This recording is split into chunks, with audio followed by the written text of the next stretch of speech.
nothing out of the ordinary. Any other twig snapping or someone walking through a pile of leaves or something.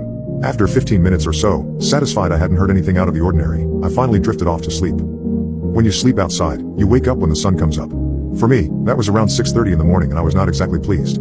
I had a rough night's sleep and not nearly enough of one. I needed to go to the bathroom, so I put on my flip-flops, unzipped my tent, and walked out. That's when the blood drained from my face. Just outside the door on my tent were a few footprints.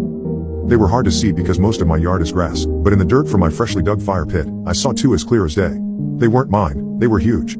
My heart nearly came out of my chest. My mouth went dry and my brain felt fuzzy. Was there someone outside my tent last night and I didn't know?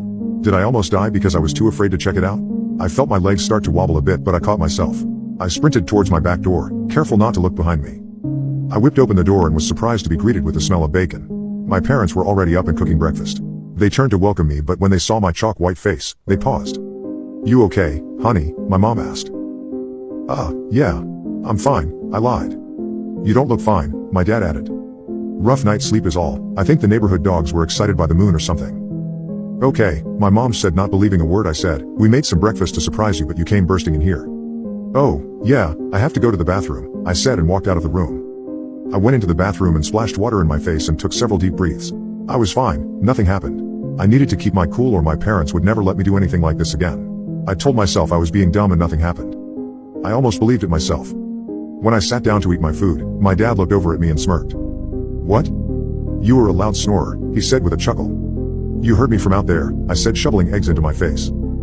"No," he said, looking away. "I came out last night to check on you." "Dad. We wanted to make sure you were okay," Mom added, and it was. "You'll understand when you have kids one day." "When did you come outside?" "Around 1-ish, I think." Then the tumblers clicked. "Wait, where did you stand to listen to me?" "In front of your tent." "Why?" I started laughing. It was my dad. Of course. I nearly shot eggs out of my nose. My parents looked at each other and then back at me. "I had a dream I saw you," I said, lying. "I must have seen you outside my tent." "Not as quiet as I thought," he said, taking a bite of toast. "I guess not," I said, catching my breath. "Seriously though, I'm fine. Last night went off without a hitch. Tonight will be no different." They nodded in agreement. I felt fine again. I took a swig of OJ and could feel my entire body relax. There wasn't anyone out there. Why would there be? We're in the middle of suburbia. As the night fell, I once again got a good fire going. I used the stick